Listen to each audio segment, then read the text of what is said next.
Assalamualaikum warahmatullahi wabarakatuh. Di sini saya Jiko Jagat Sampurno ingin menjelaskan tentang bauran komunikasi. Bauran komunikasi 4P itu adalah kumpulan faktor-faktor yang dapat dimanfaatkan perusahaan atau individu untuk membuat konsumen membeli atau tahu produknya.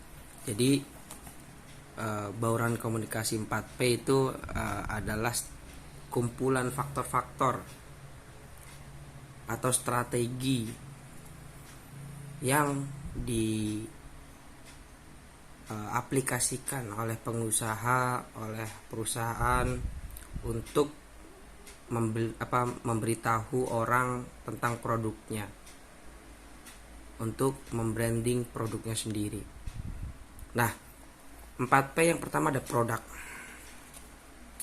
Produk itu adalah jantung dari bauran komunikasi itu sendiri, karena apabila kita ingin memasarkan barang, kita harus punya barangnya terlebih dahulu. Jadi produk adalah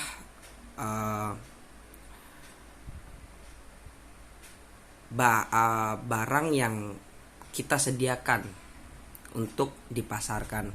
Nah, produk itu bukan berupa barang fisik saja, dan produk itu bisa berupa jasa, layanan, dan ide-ide. Jadi produk adalah jantung dari bauran komunikasi itu atau bauran pemasaran itu sendiri.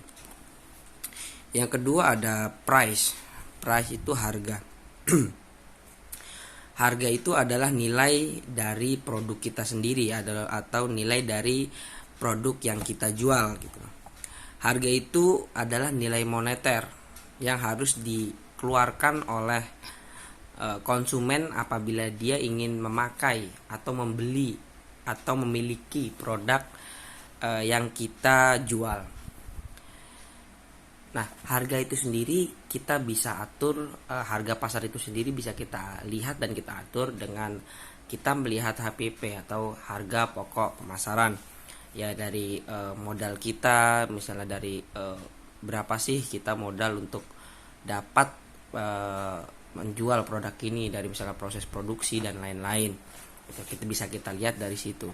Dan kita mau ngambil untungnya berapa dan lain-lain. Itu untuk harga. Yang ketiga ada promotion atau promosi gitu loh.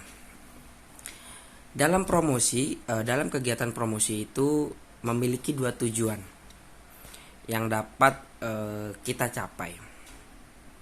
Pertama, tujuan promosi adalah untuk meningkatkan branding awareness dari bisnis kita atau kekuatan brand kita sendiri gitu.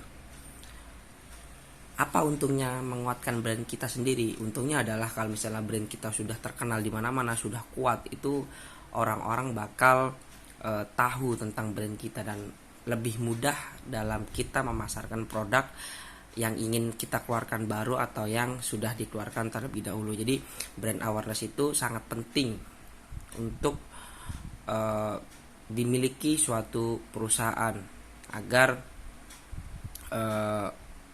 konsumen itu mengenal ciri khas dari brand tersebut atau dari produk tersebut, dan memudahkan juga si konsumen. Contohnya, kalau misalnya kita membeli motor, kita pasti memilih 2 brand atau 3 brand lah ya yang sudah ada di pasaran, karena mereka branding kekuatan brandingnya sudah kuat gitu. Itu ada Honda, saya sebutkan, ada Honda, Yamaha, dan Suzuki. Paling kita apabila kita ingin membeli motor, kita memilih 3 brand tersebut, 3 produk tersebut gitu loh. Dan apabila misalnya ada suatu kompetitor lain, itu akan sulit untuk menembus yang sudah brand awareness yang sudah kuat dari tahun ke tahun. Jadi brand awareness itu sangat penting untuk meyakinkan konsumen bahwa brand kita itu adalah brand yang bagus dan berkualitas. Itu tujuan dari brand awareness itu sendiri. Yang kedua adalah untuk membujuk mereka atau konsumen membeli produk atau jasa perusahaan yang ditawarkan. Nah, itu adalah dari promosi gitu loh. Untuk sekarang promosi bisa kita mix ya, bisa juga kita dari melalui promosi secara langsung, bisa juga kita melalui media sosial, bisa juga kita melalui media konvensional. Jadi banyak cara untuk mempromosikan produk kita sendiri gitu loh. Jadi promosi ini adalah juga sangat penting ya untuk dijalankan seorang pengusaha atau perusahaan, karena apabila ada promosinya, barang kita itu juga semakin mudah dikenal orang, semakin cepat dikenal orang. Dan apabila tidak ada promosinya, itu barang kita itu menjadi barang yang kurang dikenal orang dan kurang bagus dalam usaha gitu. Jadi promosi itu sendiri bisa kita lakukan, bisa kita make sendiri ya. Promosi itu terdiri dari iklan, video-video, informasi-informasi dan lain-lain. Yang terakhir ada place. Yang place itu adalah tempat. Tempat ini juga menjadi penentu produk yang ingin kita jual gitu. Jadi tempat usaha yang baik atau dengan lokasi yang strategis itu lebih diuntungkan ketimbang orang yang berdagang di tempat lokasi yang kurang strategis.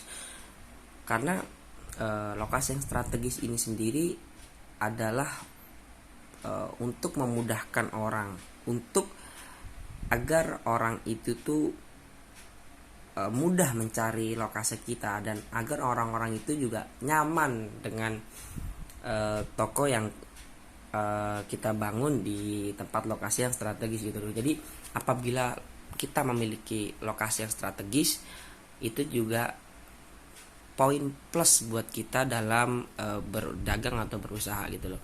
Jadi beda ya apabila kita membuka usaha di tempat yang strategis dan tidak strategis, itu sangat beda. Maksudnya strategis itu apa? Maksudnya strategis itu adalah tempat yang cukup ramai atau cukup sering dikunjungi oleh para orang gitu loh. Nah, di dalam tempat juga sekarang, di zaman era sekarang juga sudah banyak jualan online, atau kita jualan tapi tidak melalui tidak punya toko offline atau toko secara langsung gitu. Jadi kita menjual online. Nah, itu juga kita bisa memanfaatkan tempat atau marketplace yang ada di online sekarang. Contohnya seperti ya Shopee, Tokopedia dan lain-lain. Banyak marketplace yang sudah ada di itu. Nah, kita bisa menaruh barang atau menitip barang di tempat marketplace tersebut gitu loh. Dan itu juga sekarang lagi ramai gitu, malah makin ramai sampai saat ini. Nah, tapi jangan salah juga dalam memilih lokasi yang ada di marketplace tersebut. Contohnya misalnya kita dagang suatu brand kecantikan. Nah, itu yang laku misalnya di marketplace sebelah, di marketplace A. Nah, yang satu lagi yang di marketplace B itu berdagang misalnya khusus varian-varian motor atau mobil atau barang-barang yang berat. Nah, jangan sampai produk kita ini kita taruh di tempat yang B, karena nantinya bakal kurang laku, bahkan ya kurang jalan produknya gitu loh. Jadi jangan salah juga untuk memilih tempat atau marketplace yang ingin kita titipkan barangnya gitu loh.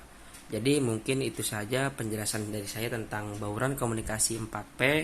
Saya sendiri Jiko Jagat Sampurno, kurang lebihnya mohon maaf. Wassalamualaikum warahmatullahi wabarakatuh. Terima kasih.